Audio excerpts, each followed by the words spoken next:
Welcome to the Lex Buds and Pick and Roll podcast. I am one of your two co-hosts, Brandon. And with you as always is Tyler. Tyler, episode number 37 and our last show of 2020. Can you believe it? I can't believe it. 2020 in some ways has felt like it has lasted 1,000 years, and in some ways feels like it lasted 2,000 years. Yep. Hopefully we'll look back on this with 2020 vision. Oh, hey. I've already got my tweet set for 8 p.m. on New Year's Eve when I'm going to say 24 hours to go.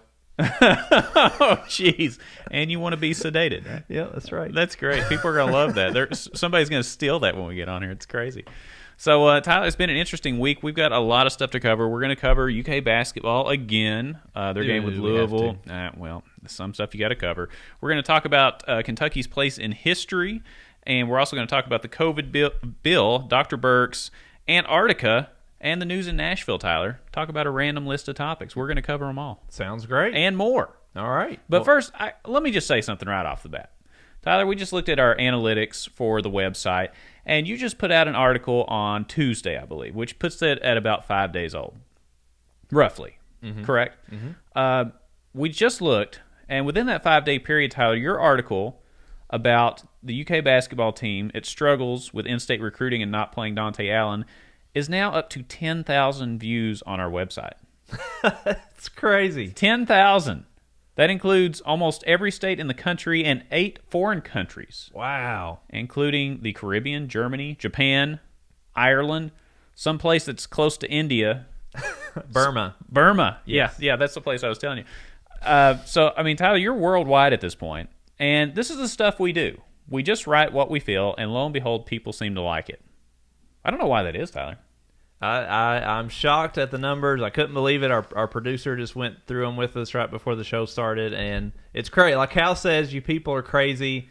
I continue to be amazed at how many people have read that article, but I think it just resonates with a lot of people, and a lot of people are able to relate to their frustrations with Calipari. They're the same as what we have with them. Yeah, and let's be honest with it. When you say 10,000, sometimes in the social media world, some people will say, well, somebody got 1 million views on this video. This ain't a video. This is something where people had to click on it to read it. People don't read a lot now. So you must have put something together that is pretty friggin' cool to have people click on it and read, and it's got to resonate. You know, if we're thinking it, there's probably other people thinking it. There's somebody in Burma thinking it, apparently. You know what I mean? So it's been a crazy week. I was really proud of your article, and you know, you do good work, man. Well, thank you. Is now a good time to discuss a pay raise for my Lex Buds and Pick and Roll? I'm going to pay you double what you made at the last show. Nice. Yep. Sweet. I see it. And last week we talked about how much I hate negotiating, and there I just made a great negotiation. Yeah, I'll tell you what, Tyler, I'll even blow it up into one of those big checks they hand out at Publishers Clearinghouse, and I'll deliver it to your door. One of the Happy Gilmore checks. Yes. Yeah, I want one of the big checks. Oh, geez. But we got a lot to talk about, Tyler. It's going to be a fun show. And I think we're also going to talk about the year in review as well. I do want to mention that. We're going to talk about our favorite and least favorite moments from 2020 at the end of the show. But just before we get started, I always like to know, Tyler, how has the week been? Well, obviously it was Christmas week, so that's always an exciting time with the kids. Our kids are 4 and 2, so this was really the first Christmas that both of them kind of understood what was about to happen on Christmas Eve. They knew Santa was coming the next day, so that was cool.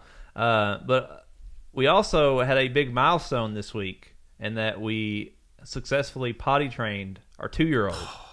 So no more diapers. Oh, my goodness. You may want to sell your stock in Pampers if you have any, because the Bentleys will no longer be supporting them as we have for the last 4 years. So you have single-handedly supported them. It does feel that way, though, doesn't it? I mean, it does. The money you spend when you get the box of diapers is crazy. I remember going and getting the bulk boxes of diapers, and it's like, I'm going to save a bunch of money. And then you look at how much that bulk box cost, and you're like, man, I feel like I'd rather be punched in the face by Mike Tyson. Yeah, and those boxes look like they would last a lifetime, and then they're gone like 6 weeks later. Like, how many diapers did we just go through? It's crazy. It's incredible.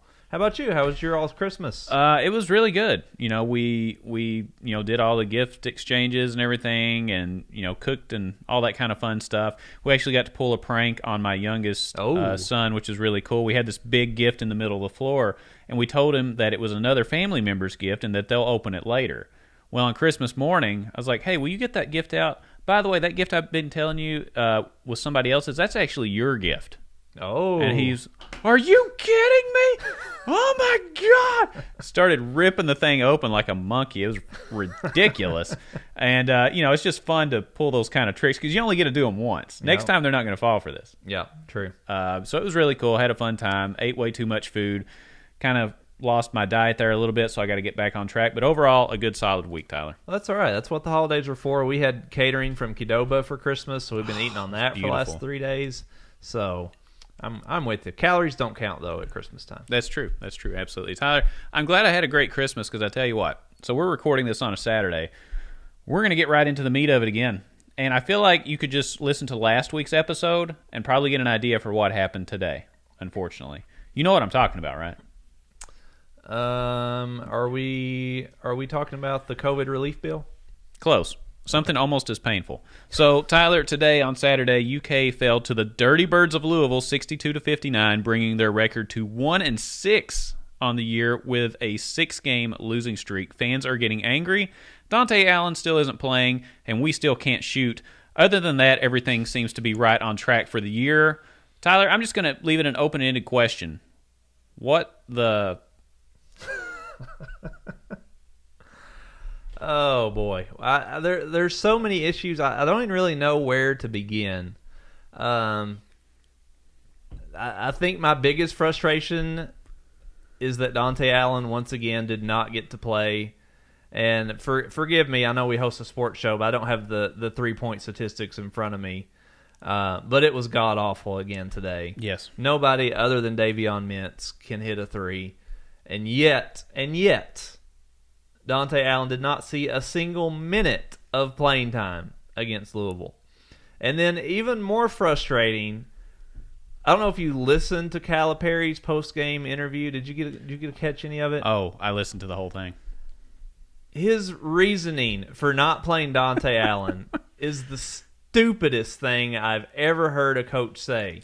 He basically said, I thought about putting Dante in. I was going to put him in for Terrence Clark. Terrence Clark, he said, was about 80%. So clearly he thinks an 80% Terrence Clark is better than Dante Allen. Right off the bat. Yeah, which is a great confidence booster for Dante. Okay. He said, I thought about putting it in, and I wish I'd put him in the first half because in the second half, I didn't want to put him in because I didn't put him in the first half. Well, what? I'm a monkey's uncle. I mean, my goodness. So where's the rule that says you have to play the first half to play the second half? Is this unwritten? Is this like baseball where we have unwritten rules? Yeah, it is. Apparently. That was one of the most frustrating answers I've ever heard. I didn't put him in the second half because I didn't play him in the first half. Well, great. Great answer, Cal. Thank you for that. Tyler, I can hear the frustration in your voice. I think you're going to pop a vein. His stubbornness, it kills me. I think at this point, he's not playing Dante Allen out of spite. I really do. Oh, so you think Calipari is... So you think he's heard the uproar about Dante Allen? He has to have. And he's like, you know what? If I do it, it's admitting that I made a mistake. So do you think he would rather... You think he would rather continue to make the mistake or correct it? Yes. He's doing it. He has to know. I mean, that's been the story last week. He's been asked in every post-game interview at the call-in show. Everybody's wanting to know, when's Dante going to play? Why didn't Dante play the last game? I mean, he played in the Kansas game. Yep. He was good enough to play against Kansas, but you're telling me he's not good enough to play against Carolina and Louisville? Yeah. It makes no sense to me. Yeah, he was actually good enough to have the last play of the game to tie it up go to him. Yeah. Calipari drew the play up to run for Dante Allen, so somehow he went to that to not getting in the game at all, which is really, really interesting. Yeah, so what has changed? I mean, I don't think Dante Allen has gotten worse since the Kansas game. B.J. Boston and Terrence Clark sure haven't gotten any better. Well, so what's the one thing that's changed? It is the fans' frustration and asking him about why Allen is not playing. Oh, boy, Tyler, that's putting that out there. Just putting that out. Well, it's interesting, too, because if we're winning games and making shots, this conversation doesn't come up. Let's be real. When you're winning, everything goes away. And everybody just says, well, Cal knows what he's doing. We're winning. Right? Oh, 100%. If B.J. Boston's hitting 20% from three-point line instead of 10, we're probably not having this conversation. B.J. Boston, if I see him shoot another three, we may just stop the show. We may just stop recording. I can't watch it anymore. It's not going in. The shot's not going to go in. Yeah, just stop it. Just stop it, Yeah. Boston. Yeah, just stop it. But, I think people are saying, what, if we're struggling and we're going to lose and we're not playing well, why not give the Kentucky guy that averaged 42 points a game in high school a shot who's your best three-point shooter? It's a pretty reasonable argument. But like I said, if John Wall's on this team, DeMarcus Cousins, Patrick Patterson, Anthony Davis, and Michael Kidd-Gilchrist, somebody would probably have a different opinion. They say, well, if we can get him in, that'd be great. When you're losing, everything becomes exposed. And we found out that through the past week that there's been arguments, with the team, some disciplinary issues. We're not winning. We're not shooting well. We're not defending well. Anything else we're not doing, Tyler? I mean, that seems like a lot, but that's what's happening. It's bad right now. And then the game-tying play was drawn up for B.J. Boston to take the three at the end of the game. Makes sense. Oh, my. I don't think he's hit a three since Big Blue Madness. Yeah. Why on earth would you draw that play up for him? Not Mintz, who's the best shooter on the team. No, that makes no sense. He was only 4 for 6 from 3 today. Yeah, why would we give him that? He never even touched the ball the last 4 minutes. Yeah, he doesn't deserve it. And then again, I go back to Calipari's post-game comments where he says, I don't play favorites. Bull crap, you don't play favorites. Because 5 seconds later says, well, the top 7 guys, you got to give them a more of a leash than you do the 8, 9, and 10th guy.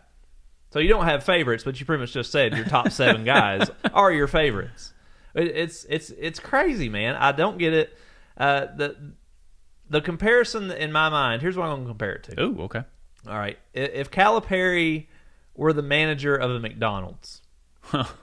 Didn't see this going there, but go ahead. Which he may be if he keeps up this 1-6 streak. Oh, no. All right, so you go to McDonald's, you go in, and you order your French fries and your Big Mac, and you get your French fries are burned. And you're like, what the heck, Cal? Your cook burned my French fries. He's like, oh, well, this cook, let me tell you, in high school, he was a superstar in home economics class. He baked filet mignon and salmon. He's got the potential to be an all-world chef one day, make millions of dollars. Okay? Well, that doesn't really help me right now, Cal, because I need somebody who can actually cook the French fries now. I'm not worried about what B.J. Boston is going to do later in the NBA. Okay, we need guys who can play the game now and who can play the specifics of the college game well. Because it's a different skill set between college and the NBA. Mm-hmm. College is a lot more team-oriented. NBA is much more one-on-one. Mm-hmm. Dante Allen's probably not going to have an NBA career. But at the college level, he can play in a team set. He knows how to run an offense. He's a great shooter, which is what you have to have in college. We are basically, Cal is the McDonald's owner sticking with the burnt French fry guy because he was great in high school and has the potential to be a better cook instead of putting in the guy who can cook the fries right now. Wow, Ty, I did not see this show going in this direction. You have left me flabbergasted, sir. But you're pretty spot on. You know what I mean? I mean, highlight tapes and mixtapes on YouTube are one thing, but actually playing a college game is different. And we've seen guys leave UK and grow as players in the NBA game. It's different. The spacing's different. The defense is different. But you need people that can adapt and play in the system that you're trying to win in.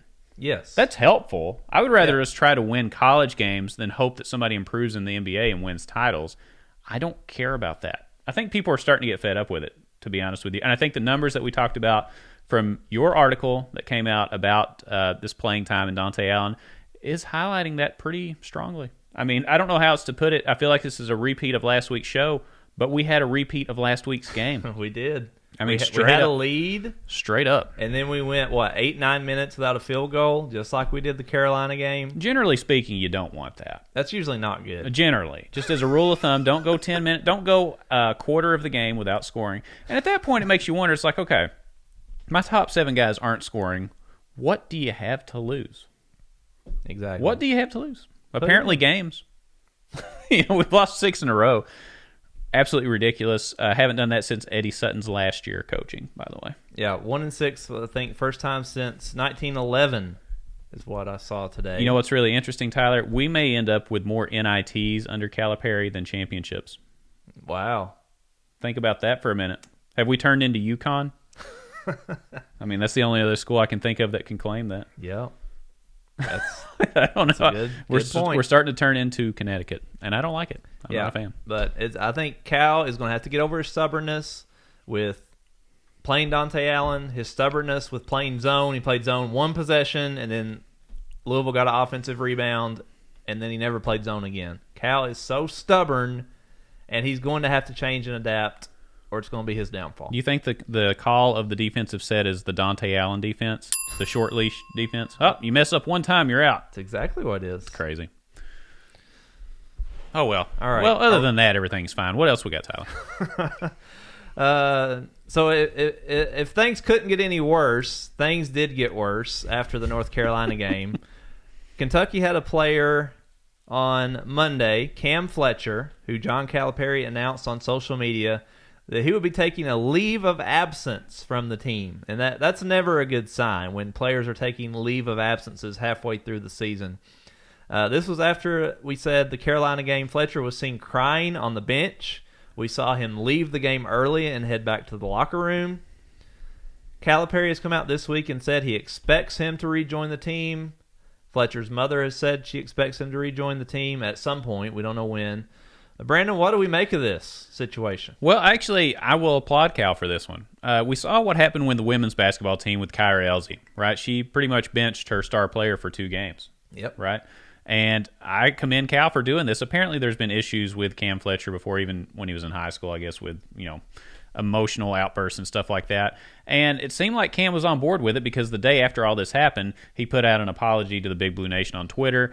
And it seems like his family is on board as well. You never know how the family's going to take it because we've seen with these one-and-done players, I don't know if Cam's necessarily one of those, but a lot of times they think that they can do no wrong. Well, it seems like the family's acknowledged, hey, get your stuff together, Cam. This is an opportunity for not only him, but probably his whole family, to maybe do something and play professional basketball in the NBA or overseas. And it seems like they're all on board. I'm glad it's turning around. I'm happy about it. I'm glad Cal did it. Yeah, it's weird because Calipari usually doesn't give us any information about the team, about the players. So for Cal to come out and say basically, hey, Cam's got to go get his head straight. He's got to figure out his priorities. We're not taking the attitude anymore. That was kind of unique. We don't usually see that from Cal. He usually is willing to take a lot of attitude. You see Cal get into shouting matches with players on the sideline. I mean, him and DeMarcus Cousins used to get into it. Yep. Him and Ashton Hagans have gotten into it on the sidelines. So it's interesting. It must have been really bad. Yeah, it must have been bad. But there's a couple things. One, he's appointed, I think, 3 players to basically take care of team issues like this, with attitude issues, which is interesting, something I don't think Calipari's openly discussed before. But the other thing is, I think he had to do this with Cam Fletcher because people were seeing Cam at Bluegrass Airport. Yes. So it's like, okay, did he quit the team or is he taking a leave? Cal, actually, I think he was forced into saying something. True. I think if he had his way, nobody would know about this. But when the guy's not on the practice floor and he's shown at Bluegrass Airport, what else do you have? You have to say something. Do you think Calipari could also appoint 3 players to put the ball in the basket? Yeah, as long as one of them's not Dante Allen. Moving on, Tyler. Kentucky started the year 16 games ahead of Kansas in the all-time wins list at the beginning of the year. Today, Kansas is 7-1, while UK is 1-6, meaning the Jayhawks have already gained 6 games on Kentucky before conference season begins. They now sit only 10 games behind us in the all-time wins total. Tyler, do you think they catch up this year or ever? Oh, I think they're definitely catching up this year. The whole thing? I mean, they're still 10 games behind us. 10 games? Well, shoot, they've already made up, 6 of those? Mm-hmm. I mean, they win the Big 12 every year, so there's no reason to think they're not going to this year. And we've seen what we've got. Yeah, I think they pass us. And when you factor in they're going to have Big 12 tournament wins and NCAA tournament wins, I guess we might have NIT wins, maybe. But oh, jeez. I think, what a dig, Tyler. I think 100% we are getting past. And, that crowning moment, the UK 2K, first team to 2,000 wins. Well, we're not going to be at the top of that anymore. I don't know that it really bothers me a whole lot. I mean, it's kind of like the 3-point streak where it was nice to have, but, I mean, I'm more worried about winning championships than I am winning individual games. It's nice to have, but I don't keep track of the all-time wins list. That's because we've always been on top, Tyler. This is where I disagree with you. You say those things are nice to have, but when you keep losing the records that are nice to have, then you don't have any nice things, right? We lost the 3-point record. We may lose the all-time wins record. You keep doing that, eventually it's going to be like, well, what do we have? Who are we? The reason we don't keep track of the wins is because we were killing everybody by so much. Nobody's catching us. Why would we keep up with it? I actually disagree. I think it's pretty important. I think the 3-point thing, people say it's not a big deal. I think it's a big deal because that will never come back again. You're already so many games behind catching the next person. Not going to happen. So you keep losing all these records that may seem insignificant, but it could be death by 1,000 paper cuts. That's fair. Yep. All right, last thing with UK basketball, a little bit of a schedule change. So if you have your UK schedule posters hanging up, may want to cross one off the list. Kentucky's SEC opener against South Carolina, which was supposed to be on Tuesday of this week, has been postponed due to COVID issues with the Gamecock program. Mm-hmm. Conference opener will now be January 2nd against Mississippi State. Any concern, Brandon, that a game against what is probably the worst team in conference, well, we may be the worst team in conference. Yeah, we can't play ourselves. Are you talking about an inter-squad scrimmage? Yeah, the other worst team in conference. We could have opened the season, will now likely be played at the end of the season. Does that worry you, bother you? Any concerns? This won't be the last game that this happens. There's going to be other canceled games, and we may have to set out games, which makes me really nervous because if you set out too many games, and I know the conference has already built in makeup dates and all that kind of stuff, but let's be real.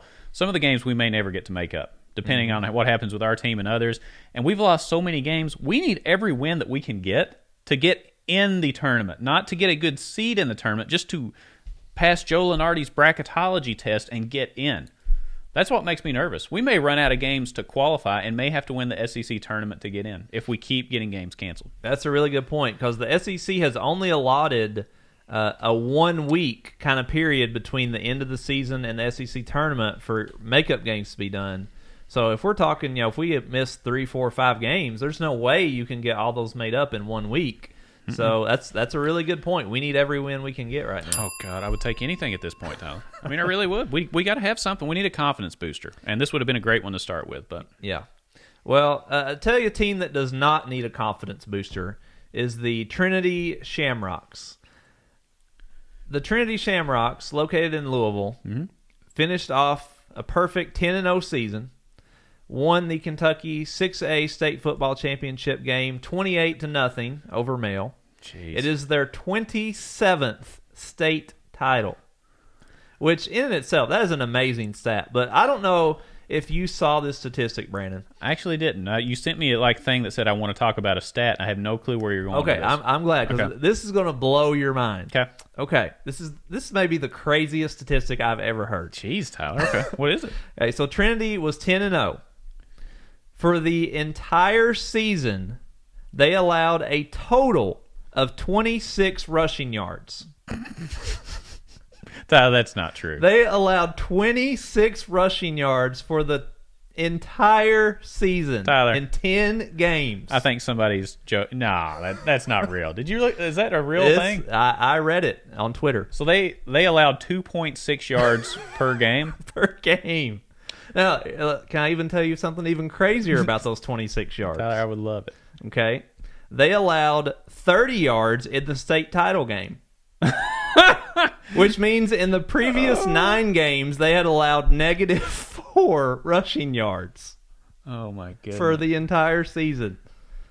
Wow. So what are your thoughts, Brandon? What do you make of Trinity's? I know you're all about breaking up monopolies. I feel like Trinity has a monopoly on Tyler, Kentucky that just doesn't football seem right. That does not seem. You're telling me they were averaging -0.5 yards per game allowed? Yeah. Oh my God, that is frightening. Isn't that crazy? Who are these kids? I mean, it's amazing. That should not. I mean, if you're that good, you're that good. But it's not like they're playing scrub teams. I mean, they play Louisville Male for the title game. They're playing in 6A football. This isn't it's podunk school down the road. This is big time football. I don't know what to say about it. I didn't know you were going there. Yeah, that is. Has that ever been done at any? It has to be done at some school somewhere in the country, but it can't have happened too many times. Yeah, I wouldn't think. Oh my God, -4 rushing yards through 9 games and 26 for the season. Do we have any signees from Trinity coming to Kentucky? I don't. Maybe we just sign their whole roster at that point. Yeah, I would too. I mean, that is that's scary. Yeah, but yeah, like I said, that was the coolest stat I think I've heard in a long time. I had to share it and see what you thought about it. I mean, I'm almost speechless. It's almost unbelievable that could happen at such a large school, playing other schools in the Louisville area. Yeah, that blows my mind. Unbelievable. Yeah, crazy. All right, well, that wraps up sports. We are going to be right back. Segment 2, we're going to talk about the COVID bill. We're going to talk about Nashville, and we're going to talk about someone I never thought we would talk about on this show, which is Kirk Cameron. Oh, boy. So he's been in the news, so stay tuned. Don't go anywhere. We'll be right back.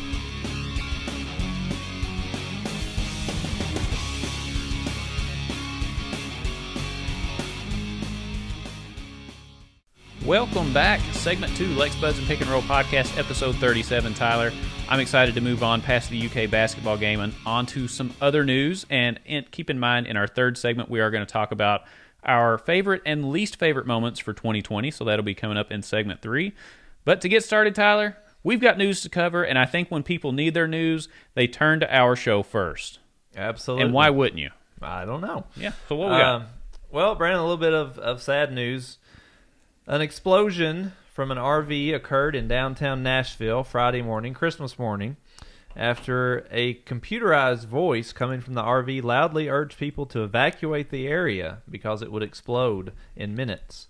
Thankfully, no deaths have been reported, but a huge tragedy for the city of Nashville on Christmas Day. Brandon, any thoughts you have on what happened? Dude, it's crazy. What a random thing to happen. I mean, really. What a totally random thing. There's so many parts of this I don't understand. One thing I do have to get out of the way, though, and this is kind of a side note, is, you go to the news to see what's going on, and they're like, this seems like an intentional act. Well, no, Sherlock. I know it's an intentional act. Somebody drove an RV into the middle of Nashville, announced that there was going to be a bomb, and then a bomb went off. So I don't need anybody to tell me that it was intentional. However, it's just kind of weird that somebody would announce it. So it makes you wonder if they were trying to hurt people because they made an announcement for people to go away. The only thing that scares me, really, just to be honest with you, there's a couple of things. One, is this a trial run for something else that some kind of group is putting out in the future? I don't know if this is part of a group or a lunatic individual. So I don't know that yet. Mm-hmm. And the second thing, you just don't know if this was used to divert attention from something else that was going on in the city. I don't know. You know what I mean? It's like all the police forces and everything are diverted to this, and other stuff's going on in the city. So it could be a couple different things. We just honestly don't know. Well, a bit of breaking news I actually just saw on my phone when I was stopped at a red light on my way over here. Apparently they have identified what they say, person of interest. Yeah, I did see that. As related to this attack. So it sounds like we'll hopefully catch the person and find out more details soon. But just hate it for the city of Nashville. I mean, Crazy. You and I have both been to Nashville many times. Love it. We both had our bachelor parties in Nashville. Nashville's a fun place. Just a great town. I mean, you hate it for the businesses. Thankfully, nobody was killed. I think a couple people were injured. They appear to all will be okay. Yeah, that's good news. Very good news. But all the businesses that just were completely destroyed during it. People are already having a hard enough time surviving, and then you have this happen. So your heart breaks a little bit for Nashville, and for it to happen at Christmas, at the holidays, just seems to make it even worse. Yeah, absolutely. At least they have a lead. We'll see if it's an individual or a group. We have no clue, but hopefully we'll find out. Exactly. Let's see, where are we going to next here, Tyler? We've got the COVID bill next, Brandon. Oh, yeah, I've got the COVID bill. I'm glad you brought that up. After Congress passed a recent stimulus bill offering qualifying citizens $600 relief checks, Donald Trump says, "No soup for you," and declines to pass the bill, stating the checks should be $2,000 instead and should not include pork projects. Do you agree or disagree with Donald Trump on this? I love this. Let me tell you, Wow. I have made my feelings on Donald Trump very clear on this show. Mm-hmm. But I would have been a much bigger fan if he had been doing stuff like this for the last 4 years. So you're telling me Mitch McConnell and the Republicans took, 9 months since March to come up with this second relief bill? they come up with a measly $600 for the American people, which is an amount that rich people think poor people think is a lot of money. That's almost $75 a month, Tyler, since the last bill. Wow. I think of all you could do is $75 a month. You could not do a lot. Go grocery shopping for 2 days. For two people. But so you're telling me the Republicans come up with this. Mitch McConnell comes up with $600 a person, and basically they take all the credit for this. And then Trump comes out and says, no, I want $2,000, and I've got Nancy Pelosi's agreement. And so now Mitch McConnell is going to have to look at the face of all the people of the United States and right here in Kentucky as to whether he is going to give us more than $600. This is great. This was just fantastic. I can't imagine the look on Mitch McConnell's face when Trump came out and said, we've reached an agreement with Nancy Pelosi. We want $2,000, and she comes out and is like, "Yep, let's do it. Eat it, McConnell." Oh, jeez. I love this. Well, you know love what? It. And they came back, and they're not going to do it. They're not. Republicans are not going to do it. So now we're set here back again at ground zero. My actual argument would be, you know what? Instead of these payments like of $600 and $2,000, how about you just let us all go back to work? Because I can earn more than $600 or $2,000 if you just let me go do my job. So that's the other argument to me. I do think it's interesting that Republicans, or like Donald Trump, are interested in handing out more money. That doesn't sound like a very conservative or Republican. But, you know, he is a populist at heart. He likes people to like him. If we know nothing else, he wants people to like him. So by, tripling the payment, he's hoping people will like him. But they didn't vote for him. So, yep. Well, a lot of people did, but not enough. All right. On a similar note, it seems that Trump and McConnell have got a little bit of a feud going on now. Brandon, I didn't know this, but did you know there was only one thing that kept Amy McGrath from defeating Mitch McConnell, and it wasn't her terrible campaign ads? I don't know. Did she not fly enough military missions? Well, according to President Trump, he, quote, saved at least 8 Republican senators, including Mitch, from losing in the last election. He sent this out via tweet a couple days ago. Brandon, are you buying that Trump was the only factor that kept Kentucky from having a new senator? Now, do I think that he helped out other senators in other states? Yeah, I do. In Kentucky, no, not a chance. Mitch has got some kind of crazy organization here that gets people out to vote. You know what I mean? I mean, he just does a really good job, gets people out. And I think the other thing that probably single-handedly helped Mitch win was Amy McGrath being the other candidate. The Democrats have this ongoing thing of just putting up the worst candidates because it's their turn. Well, it's Amy's turn. She only lost to if you lose to Andy Barr in Lexington and Richmond, you think you're going to win statewide? No, that was your best shot. If I were her, I would have backed out just because it was unrealistic to begin with. I do think Trump probably drove out a lot of vote for other senators across other states. I mean, he got the second highest vote total in the history of presidential elections. Unfortunately, it was the second highest total. The first highest total went to Joe Biden, but he obviously drove out the vote. You know what I mean? But I think here in Kentucky, it didn't matter if he said a word about McConnell. Wasn't going to change anything. Yeah, I think Amy McGrath lost the election the day she decided she was going to run for Senate. It was over that day. But yeah, so I'm not buying this at all. I think this is, again, Trump and McConnell seem to just have this feud going on right now. And I personally am loving seeing it. I love Trump taking shots at McConnell. I think Trump is very frustrated with McConnell. And to that I say, Mr. President, welcome to the last 30 years for us as Kentuckians dealing with this guy. So, again, if Trump had been doing this the last 4 years and taking shots at McConnell, I would have enjoyed him much more. Yeah, absolutely. I'm sure you would have voted for him too, Tyler. Yeah. Anyway, Tyler, on to the next story. Paging Dr. Birx. Tyler, Dr. Birx, the infectious disease doctor who was recently outed for having a gathering of 3 generations of her family at a vacation home property in Delaware, was really one of the faces of the COVID pandemic process, her and Dr. Fauci. They were in all the news conferences. Well, she was just outed as getting together for these big family events, 3 generations worth, Tyler, at her home, while claiming that others should stay away from family during the holidays. She has since said she is going to retire. Probably not a bad idea. Tyler, are you surprised? I just have to ask. This is another classic example of the wealthy elitists who want us to do as they say, not as they do.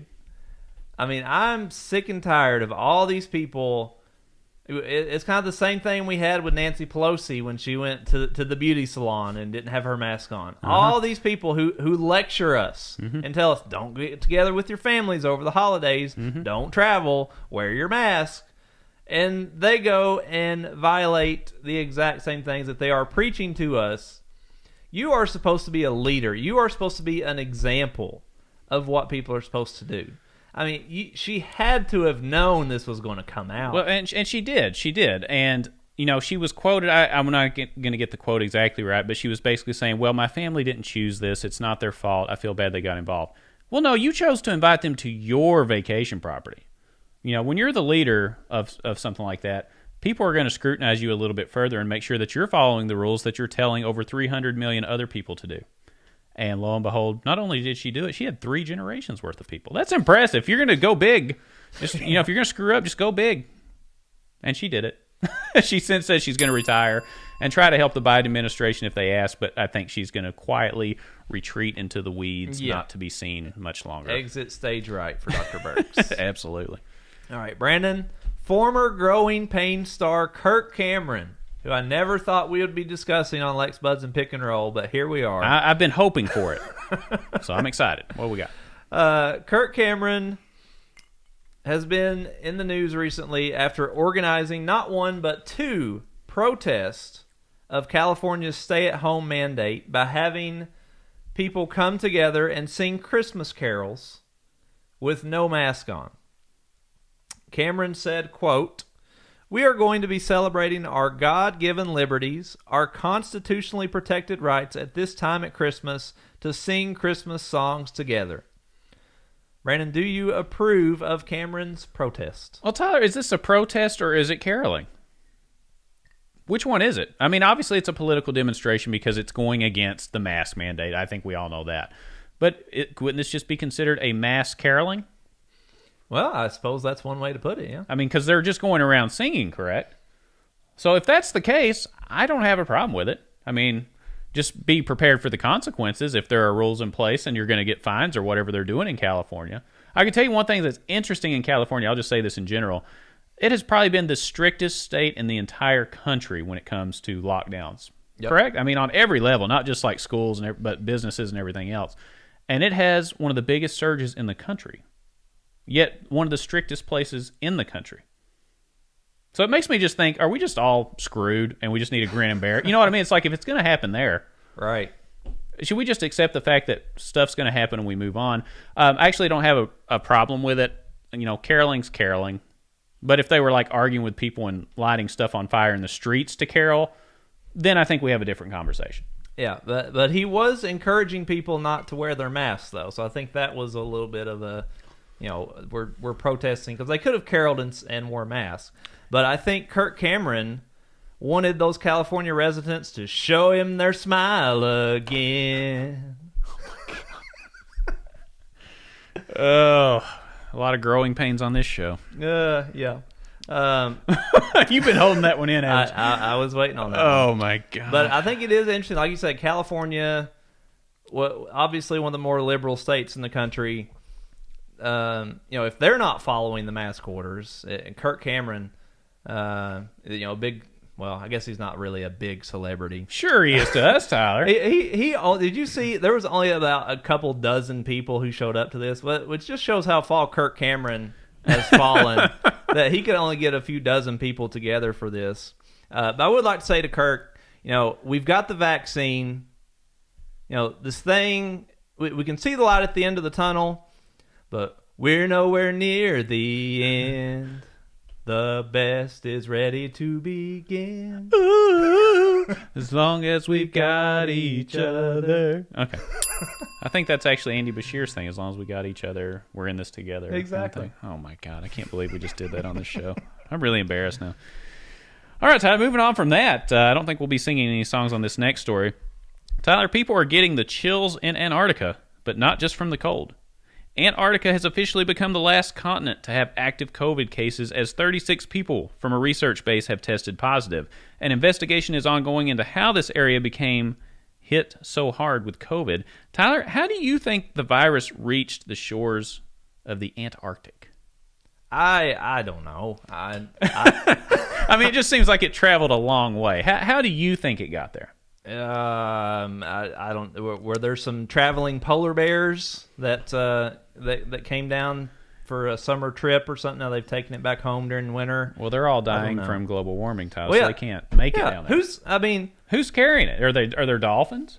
Are there know. penguins? Penguins. That's the more likely cause. Yeah. So we're coming to the conclusion, just based on Lex Bud's initial investigation, this was carried by a group of penguins who did not socially distance and keep away from family during this time.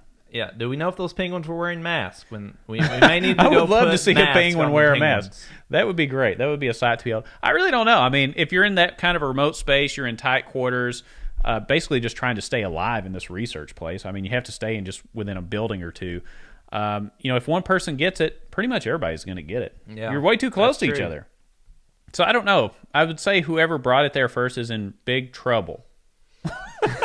I would imagine it wouldn't be too hard to contact trace in Antarctica. Right? It can't be that many hard. people coming and going. And I'm sure the other people on the team there are not going to be sending you Christmas cards anytime soon. I just thought it was weird. This virus, we try to do every restriction we can, and it still ends up in the Antarctic. It just makes you think, like I just said in the last part, do we just need to accept that stuff's going to happen? Because I don't know. If it can reach Antarctica, I don't know what else to say. Yeah. It's getting ridiculous. I just feel for the polar bears. I mean, they're sitting on a little cube of melted ice from global warming, and now we're giving them the coronavirus. The polar bears are having a bad year. It's a good thing they don't vote. They would vote people out.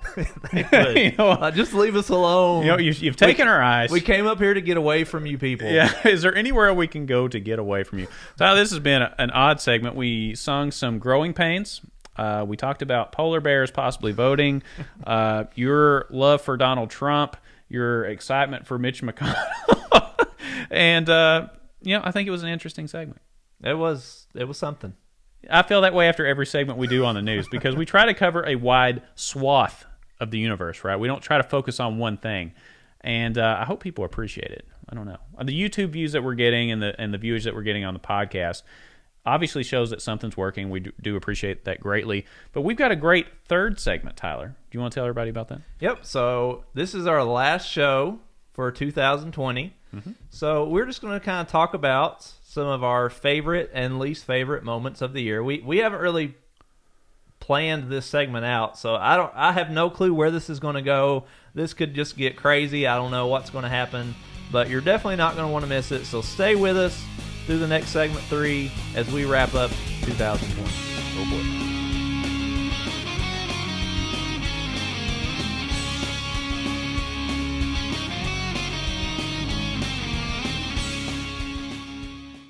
Welcome back. Third and final segment, episode 37 of the Lex Buds and Pick and Roll podcast. We are saying farewell to 2020. It's been quite a year, Brandon. I think for most people, they would say it's been the worst year of their lives, and certainly it's definitely not been one of my favorite years. But we accomplished a lot this year. We did. I agree. We started this show, for Pete's sake. We started this show. Do you remember that time where we were starting the show and we were so ambitious about covering the SEC tournament in early 2020 and the NCAA tournament? You remember that? Yeah. We launched this show in March so that we could start at the time of the NCAA and SEC tournament, and that just totally backfired. Yeah, that didn't work out too well. But, I mean, since then, Tyler, think about it. We've had hundreds of thousands of views on our Facebook profile. Videos alone, not even including the articles and other clicks, which is crazy. It's a crazy amount for two dudes that just sit here and drink bourbon and talk about whatever we want to talk about. Our website is blown up big time, and we do appreciate that greatly.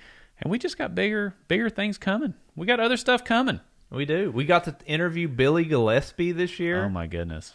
On our second show. Yep, we did a hot chip challenge, Tyler, which, by the way, it should be known, I've still got like 6 of these chips left, or 8 of these chips right here. Anybody wants one, just message us on our Facebook profile. I've still got some more of these hot chips. We should probably end the show with me eating all 6. But we're Please not. don't. I don't want to have to drive you to the hospital. But tonight. we're not. But we've had good. all kinds of interesting interviews. We've had some great articles. We've had some really interesting videos that we didn't think would be very popular, but just turned out to be for whatever reason. Just stupid things. It's the weirdest thing. I'm like, oh, this is fun. I want to put this together. And next thing you know, it's got like 10,000 views. Yep. How did we get here? We're just doing stuff we like. But, Tyler, I think it's important that we close out the year by talking about the things that we liked, but more importantly, what was our least favorite thing from 2020? And I don't think that we can go to the obvious thing. Obviously, COVID's probably the worst thing of 2020. Sure, yeah. But there's a lot of stuff that comes with that we could talk about. Okay. But I'm going to leave it up to you. It's an open-ended question, Tyler. What is your least favorite event, happening, personal story that happened in 2020 for you? Oh, boy. Now, like I said, 2020 has been a negative year overall. But I think the worst thing for me, because I'm always the optimist, I'm always the person who sees the best in everyone, and I always think in general people are good and kind and will help each other in times of crisis. But all that was thrown out the window as soon as this pandemic hit, and I couldn't even get a roll of toilet paper. The toilet paper crisis, to me, was the worst moment of 2020. Oh, boy. What the heck? People acted like toilet paper was gold. You couldn't find any because people were buying buggy loads of toilet paper. Why? Why did people need so much? And then you get, the average Joe comes and can't buy any because somebody's come and bought out every roll in the store. To me, that really put a damper on my all people are good. Because if you're out hoarding the toilet paper and the Clorox wipes and all the stuff that people were hoarding, and then you had the people reselling them. Remember that? People were it was like black market. Yeah, people were trying to sell them on eBay and Amazon for $100. Not a bad idea. Well, I mean, yeah, a good business move, I guess, but you're just a terrible person to do that. Generally, yes. But, I mean, it was funny. I remember there was one time my wife and I were watching the presidential debates here in 2020, and then candidate Biden said, the American people don't panic. And I was like, whoa. You did not go out to a grocery store during the time that this hit, because I can tell you what, we panicked like like I've never seen it before. I have never seen that before. We don't panic. No, we panic hard. Mm-hmm. And we put it on Facebook. And everybody knows that we know starts to panic because we posted it. And now it just extrapolates. So we all panicked. I never will forget that, man. Luckily, I had went to Costco and bought one of the year supply of toilet papers about a week before everything hit. So I was good. I was just sitting back and watching everybody else like, oh, man, you should have called me, Tyler. I had a ton. Well, we managed to have enough to get by. But, yeah, it was a downer not being able to find things. Also, I'm still in my caffeine-free Coke shortage. I'm down to my last 5 cans of caffeine-free Coke. So apparently they've not got the supply chain going on that one. So I'm about to have a personal caffeine-free Coke shortage soon. So if anybody knows where I can get some, please send us a message and let me know. Because I'm going to be in desperation mode in a couple days. Tyler, you sound like you're going through withdrawals like somebody that's addicted to regular caffeine Coke and is coming off of it. It sounds like you're actually addicted to the caffeine-free Coke. Well, it is, and that's why I use the caffeine-free Coke, because of the caffeine addiction. Yeah, obviously it's helping you. You think I'm bad now? Wait till I have to start resorting to the regular Coke. Jeez. So you're like the Incredible Hulk. You won't like me when I'm angry. Yes. Jeez. I'm kind of nervous now. Exactly. Tyler. Well, Tyler, I will say, I think the pandemic brought out a lot in everyone. Not just, at the average Joe. Like me and you, right? We go to the store, we buy our own groceries, we do everything like that. It also taught us a lot about our political leaders. Okay, so I'm going to go in a different direction here. Okay. My least favorite moment. Now let's go travel back in time here a little bit. In mid-March, I think it was March 11th was when everything hit, right? When Forrest Gump got COVID, everybody got serious about it and everybody started freaking, right? Yep. I remember that day well. And, we were told by our governor to have 2 weeks for a lockdown. Everybody's like, okay, that's cool. Let's do that. And I think everybody was on board with that. I mean, his approval rating was in the mid-80s, which is close to what George W. Bush had after 9/11. You're talking historically high numbers. Like, if you didn't like Bashir, there was something wrong with you that you were in the 10 or 15%, right? I mean, you remember that. Yeah. You wrote an article about it entitled about Andy Mania. So, I mean, it was legit. And I was like, you know what? All right, this is cool. Let's just do it. I mean, it's going to be a pain in the butt, but we'll do it. And it kept lingering on, and it just kept lingering and lingering. Businesses were closed. And we had the protest in Frankfurt. I didn't have the protest. I documented it. But there was a protest in Frankfurt that was like, hey, we need to get back to work. This is really, like, we're losing our jobs. We don't have any money. We're going to go broke. Right? You remember all this. Yeah.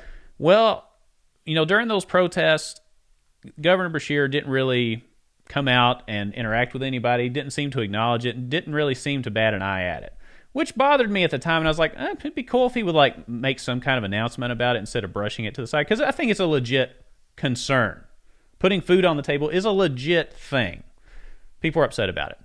Well, then about a month later, this was probably mid to late May, we had another set of protesters, to which the governor came out and spoke to the entire group and treated entirely different than the group that was asking for money.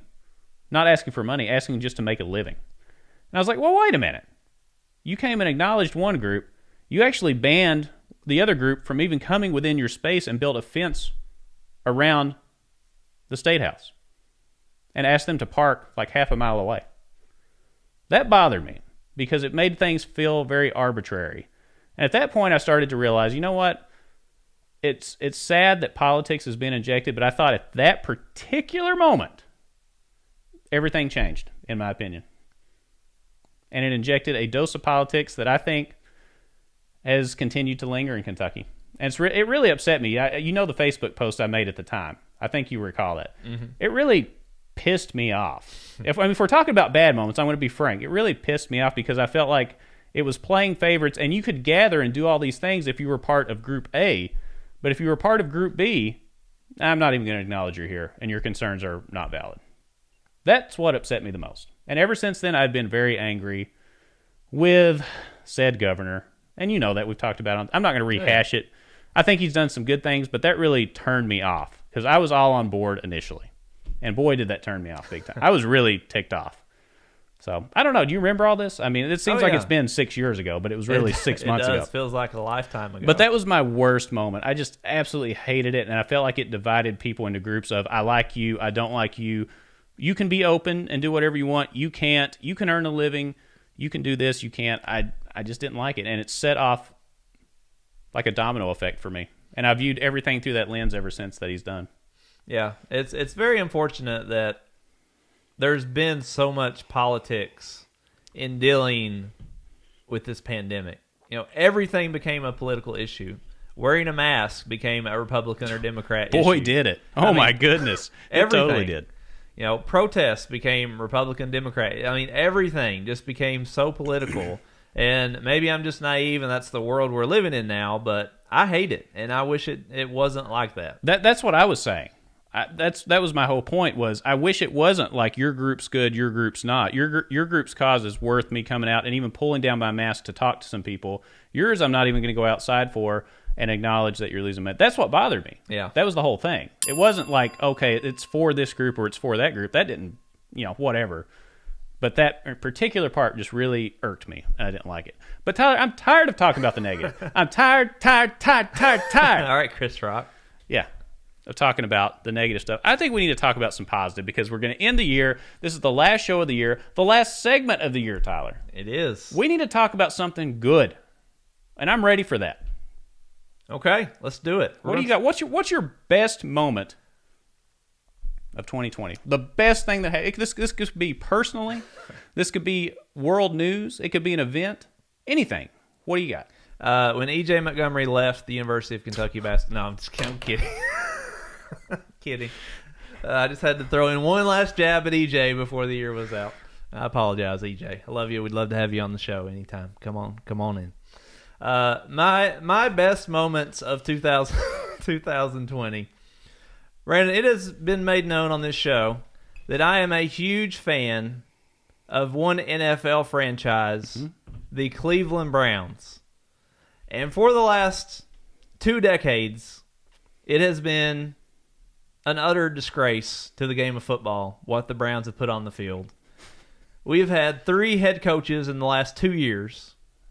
We have had, I can't even tell you how many dozen quarterbacks we have spent first-round picks on. But this year, the Browns have brought me so much joy because as right now, they are 10-4. The Browns are 10-4. Slow clap. I'm doing an 80s classic movie slow clap. And they have the potential, if things go right, if they win and a couple other teams lose this weekend, they could clinch a playoff berth this weekend. Man. And it has brought me so much joy in a time when Kentucky football was 4-6, Kentucky basketball is 1-6. I would have never dreamed that the Cleveland Browns would be the sports highlight of my year when every other team I cheer for has stunk it up. The Cleveland Browns, Baker Mayfield, Jarvis Landry, Myles Garrett, they have won a place in my heart. They have made my Sundays have cheered up my Saturdays when UK football lost. That's unbelievable. It has just been a great year to be a Cleveland Browns fan. Because the Browns slogan for years has been, well, next year, we're going to get a first-round pick next year. Well, no kidding, because you're perpetually the worst team in the league. You'll always have a top 10 pick. That's not something to hang your hat on. And you know who led their team to the only playoff berth since they became a franchise again in the late 90s, right? You know who that quarterback was? I believe that was one Tim Couch. Sir Timothy Couch. Yes, it was. So, I mean, it is unusual. Tyler finally gets to cash in, hopefully, on a playoff berth. I'm not gonna say it's done yet. No, because I mean, I actually just saw on SportsCenter that they have 6 wide receivers with COVID right now. So the Browns are, could potentially brown this up and end up missing the playoffs. But you know what? I don't even care because they've just been fun to watch. Even if they don't make the playoffs, at least we're good again. We have become respectable, and there is hope and promise for the future. It has been the highlight of my year watching the Cleveland Browns. Tyler, I'm just going to go ahead and say, I mean, it's been really impressive what they've been able to do. Very impressive. I can't say anything negative about it. I was negative when you first started because you were like, this is the year. And it's like, yeah, this is the year. I do say that every year. Yeah, this is the year. But you actually did it. So I'm impressed with you. That's good. Thank you. Tyler, my best moment of the year, I've thought about a lot of things. I've had a lot of cool stuff with our family. And just a lot of personal stuff that's been really good overall. But I'm just going to go back to something that I thought was like so unique and something that I didn't think would happen so quickly. I don't know if you recall this. So we recorded our first show, what was it, sometime in March, first week in March, second week in March. And I was like, you know what would be really cool is if we could get an interview with like a coach that really doesn't talk to the Lexington-based media. Because essentially they ran him out of town. Maybe deserved, but they did, right? I mean, they ran him out of town. I said, I'd really like to hear Coach Billy Gillespie's side of the story and just let him talk. Not come in with any preconceived notions, not come in and try to slander or say anything negative or drudge up any negative stories, but just say, you know what? Say something. Here's a topic. Talk about it and see what happens. So I reached out to Tarleton State basketball, which is where Coach Gillespie is now, and worked a couple avenues to try to get in touch with some people. And after we recorded that first show, Tyler, I called you. I think you were on the way home. Yep. I remember. I said, Tyler, we need to get our stuff together because we're going to interview Billy Gillespie here in about 2 days. We're on the schedule. Do you remember that? Oh, yeah. I was freaking out. I didn't believe you at first. I thought you were pulling my leg. Because I told you, I was like, I'm trying to work something right now. I think we can do it. And I didn't really know. And I'll be son of a gun. When we got that on the books, I was like, oh my goodness, this is like one of my interviews I've always wanted to have. And he gave us 30 minutes. Yeah. That's a long time.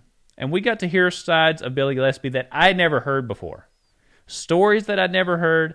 And I'm just sitting here, our second show in, after we've had our first glass of bourbon, during a show. Our next show, we're interviewing Billy Gillespie.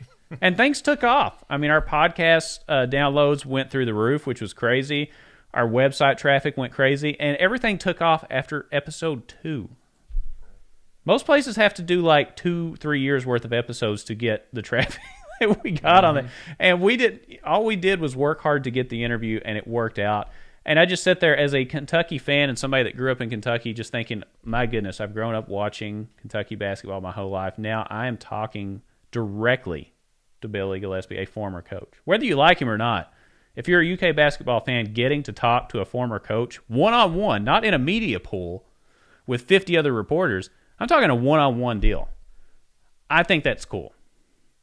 That was the highlight for me. Yeah, I loved it. It was. I almost went with that. I'm glad I didn't, or I wouldn't have had something else. I had to a backup. Okay, but yeah, man, that was just awesome. Regardless of what you think about Billy Gillispie, I would encourage anyone, if you have not listened to that episode, it's our second episode. You can go back and find it. It is a outstanding interview. It is the best I've ever heard Billy Gillispie come across. He talks very openly and candidly about his time at Kentucky and some of the issues he faced. And I was shocked at some of the things he said and at just how personable he was. I mean, great guy.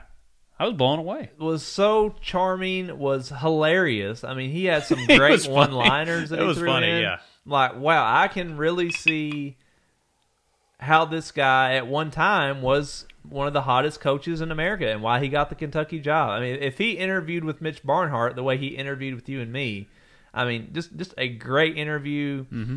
You know, you can see why he would be good at recruiting. Just like I said, very charming. He wins you over. But also a very thankful guy. You know, the thing that I came away from the interview was this guy feels like he's got a new lease on life. He's got a second chance, literally, with his surgery and donor. I mean, he's literally got a second chance to fix anything that he may have had an issue with.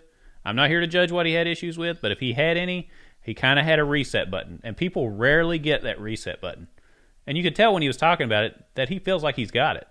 And we're actually going to try to cover, we were supposed to go down for a Tarleton State game this year, but with everything going on, probably not going to happen. But we are going to go down and cover one of those in the future. I'm excited about it. But I just thought it was a really cool moment. Something I didn't think we'd see so early in the show, but it paid off. It actually got some traction nationwide with other Kentucky sites. So I think Coach Gillispie would be happy that his message was out, not just to our show, but that it got picked up all over the country. It was pretty amazing. Yeah, and Kentucky sports radio, if we're being honest, it has been one of the influences for us. Mm-hmm. And the way Matt Jones did his podcast and radio show was kind of an influence on us wanting to do this. So I thought it was extremely cool. Tyler Thompson actually wrote the article about what he said in our interview. So to see us, because she referenced us, she linked the website, she linked the interview. The whole interview, yeah. The whole thing, where a lot of other sites just said, hey, here's what Billy Gillispie said, and gave no mention of us or our show. So to me, that was so cool to see on our second week doing this, mentioned in a KSR article, Tyler Thompson, linking us and everything. Very cool of her, and I appreciate her for doing that. And that was just kind of just that whole week was very surreal. It was strange, man. And just, we got a little bit of web traffic off that. Yeah. I remember looking at our web traffic. I was like, Tyler, we have people from every state in the country on our site right now, just based on this one interview. And we just started 2 weeks before that. Yeah. It was unbelievable. So I was very excited about it. I think those are two really good ones to end on, Tyler. Yeah. Who would have thought our best moments of the year would be Billy Gillispie and the Cleveland Browns? Boy, oh boy, are you correct. That is so funny, man. But yet so true. So true. And I just want to take a minute, too, to thank everybody that's listened this year. We're still getting started with this, okay? But we've done a lot, and we are taking some major steps next year. Our growth continues, which is really exciting. And just want to thank all the fans of the show that have listened during a year where we didn't even know if we'd have sports to cover. We had all that insane growth, Tyler, during a pandemic when there were no sports. So we really appreciate everybody downloading the podcast. If you are hearing this for the first time, download it, give us a 5-star rating. Go on YouTube now. We haven't really been saying this too much and promoting it, but our YouTube traffic has picked up. Subscribe to our channel on YouTube. Just search Lex Buds on YouTube, and our channel will pop up, and you'll be able to see all the old episodes in full color, Tyler. Yep. In HD, no less. Who wouldn't want to see us in HD? Absolutely. But you can see that, subscribe to the channel. You can check out all of our older episodes that we have on YouTube, at least. And then check out our website, too, lexbuds.com, on Twitter at lexbuds, on Facebook, search us, Lexbuds and Pick and Roll. And I think to end the year, Tyler, since this is the last segment, we should end on a super positive note. Okay. And I'm going to put in the clip that really, video-wise, got us started. I don't know if you recall this, Tyler, but do you remember reading Speak Your Piece? We do the Speak Your Piece segment a lot, which is the mountain newspaper located in Whitesburg, Kentucky, where people can air their grievances and stories unadulterated in the newspaper, and it gets printed. We read those stories every now and then, and we'll probably do that soon. And you read one of the stories, Tyler, and you were trying to read it to me, and it was so ridiculous that we barely got through it. And I thought you were going to lose your breath for a second. I couldn't breathe. I literally couldn't breathe. Yeah, I you was couldn't breathe. So hard. Let's post that just to end the show. So if you're hearing this, we are going to sign off and do our sign off, but after that, we're going to post this probably 2-minute clip. So stick around and check that out, because that's the video that really got us going in terms of video on Facebook, and that was completely unplanned. I will tell you that. I promise you cannot watch it or listen to it without laughing. It's not possible. Yeah, it's ridiculous. And again, an unplanned thing, which is what most of this show is. We just kind of stumble into things and it works out.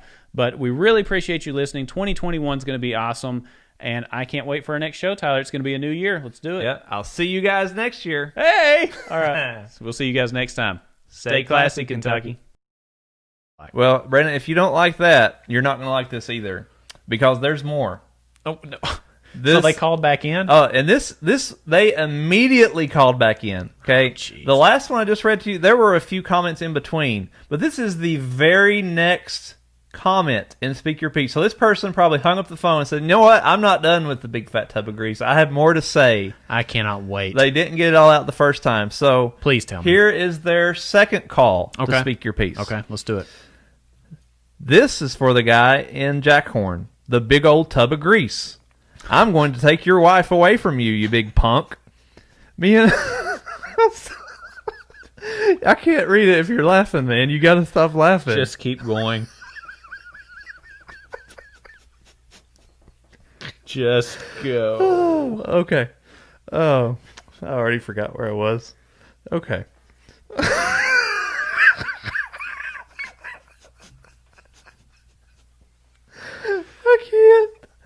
I can't breathe. Just oh my God. Just keep going. You're gonna have to read. I can't read it. Oh, you're gonna have to read it. Woo. Okay. All right. Let's get serious. Okay, I am serious. Okay. I'm going to take your wife away from you, you big punk.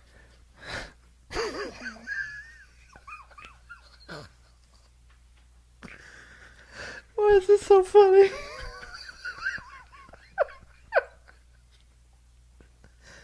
Oh, goodness. Okay. Excuse me. Start again. Okay. I can't start. I'm just going to have to pick it up. There's no way I'll make it through the whole thing. All right. Me and her had a little round once before. This time, I'm going to take her, and I'm also going to take the toe of my boot and put it where the sun doesn't shine. Okay. All right. So, okay. So the big fat tub of grease has been called out again, and now he's been threatened with violence, Brandon. The big toe of his boot, where the sun doesn't shine. Okay, what now? You're already upset at this person. Are you more upset now? Get it together. Come on. All right. So he's had a round. He's had a round with this person already. So now I don't feel so bad. I think the fat tub of grease deserves better, because this person's already had a round with whomever it is, the neighborhood mattress. He's already had a round with her. I think the fat tub of grease deserves better. That's right. He does deserve better. Yes. Now I'm on side fat tub of grease. This story just took a total different turn.